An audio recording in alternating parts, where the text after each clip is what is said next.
Hello दोस्तों, welcome to tech study. मैं हूं प्रशांत। आज हम जानेंगे क्यों रशिया को अपने देश में आपातकाल घोषित करना पड़ा। तो चलिए जानते हैं कुछ बेहतर। हम सब जानते हैं कि हमारी पृथ्वी पे दो रीजन पड़ते हैं, एक तो हमारा आर्कटिक रीजन और दूसरा हमारा अंटार्कटिक रीजन। और इन दोनों रीजनों में जो टेम्परेचर रहता है वो बहुत ही डाउन रहता है, -डिग्री सेंटीग्रेड तक के भी चला जाता है। और इसी आर्कटिक रीजन में रशिया का साइबेरियन पार्ट पड़ता है, जहाँ पे एक शहर है नॉर्थ लेक सिटी। और इसी नॉर्थ लेक सिटी में इनका एक पावर प्लांट है जहाँ से ऑयल लीकेज हो गया करीबन 20,000 टन का, जो कि अंबारना रिवर के अंदर बह गया।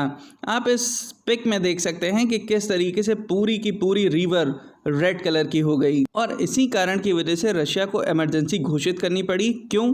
क्योंकि अगर कोई भी शरारती तत्व इस रिवर में आग लगा दे तो बहुत ही बड़ा डिजास्टर हो सकता है।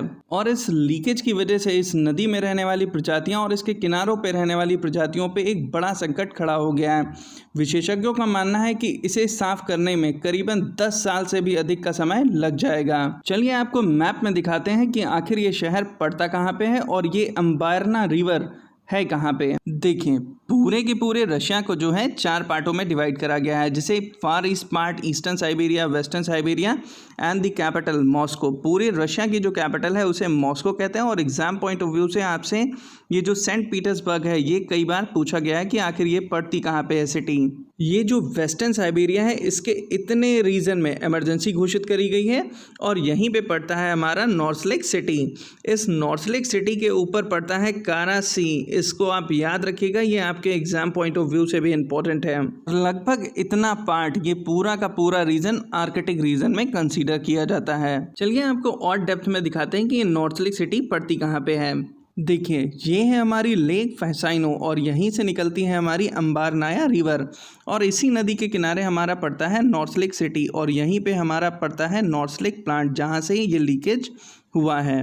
ये इस रिवर की सैटेलाइट पिक्चर्स हैं जिसमें देखा जा सकता है कि बहुत ही बड़ा नुकसान हुआ है। करीबन 135 मील से भी ज़्यादा दूरी तक के ये ऑयल स्पिल फैल गया है। इससे पहले भी 2016 में इस कंपनी की लापरवाही की वजह से इस रीजन में ऑयल स्पिल हो चुका है, जिसको साफ करने में करीबन 3 से 4 साल लग गए थे। लेकिन इस बार की घटना उससे भी बड़ी है, इसको साफ करने में करीबन 10 से भी ज़्यादा साल लग सकते हैं और करीब $1.5 बिलियन से भी अधिक पैसा खर्च होगा इस नदी को साफ करने में।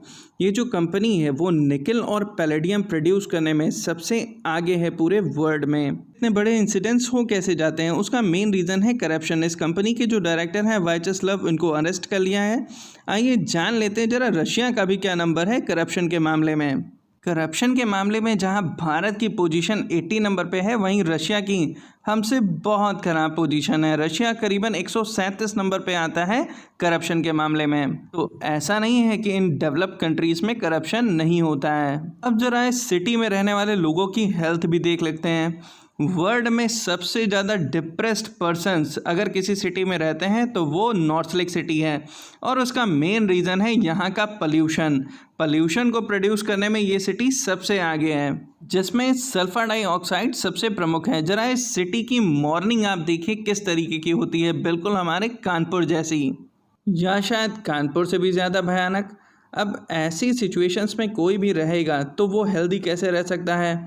तो इस सिटी के ऊपर कई बार आरोप लगाए गए हैं कि यहाँ से जो सल्फर डाइऑक्साइड प्रोड्यूस की जाती है वो सबसे ज़्यादा है दुनिया में। इस तरीके के इंसिडेंट्स दोबारा ना हो तो उसके लिए वर्ल्ड कम्युनिटी को आपस में मिलकर एक लीगल फ्रेमवर्क बनाना चाहिए कि इस तरह के इंसिडेंट्स अगर किसी भी कंट्री के अंदर पाए जाते हैं या होते हैं तो उसके ऊपर किसी ना किसी तरह के इकोनॉमिक सैंक्शंस लगाए जाएंगे, ताकि देशों को अकाउंटेबल बनाया जा सके कि वो एनवायरनमेंट को बचा सकें। एग्जाम पॉइंट ऑफ व्यू से आपसे रशिया से क्या क्या पूछा जा सकता है, चलिए जान लेते हैं। इंटरनेशनल प्लेटफॉर्म पे कई तरह की ऑर्गेनाइजेशंस का मेंबर है, लेकिन जो आपके लिए इंपॉर्टेंट है उसमें वर्ल्ड ट्रेड ऑर्गेनाइजेशन, ब्रिक्स है, संघाई कॉरपोरेशन है और international marine time organisation important है। रशिया की अगर कैपिटल की बात करें तो मॉस्को, यहाँ पे जो करेंसी चलती है वो रूबल और इसके जो प्रेसिडेंट है वो हैं व्लादिमीर पुतिन। और जो सबसे इंपॉर्टेंट सिटी है वो है यहाँ की सेंट पीटर्सबर्ग। अगर आपको ग्रामर के रूल अपने रिवाइज करने हैं तो इस आर्टिकल को पढ़िएगा, ये बहुत अच्छा आर्टिकल के most of the 40 important rules केवल और केवल इसी आर्टिकल में ही कंप्लीट हो जाएंगे। मैं आशा करता हूँ आप सभी लोगों को ये वीडियो पसंद आई होगी। Have a good day and God bless you.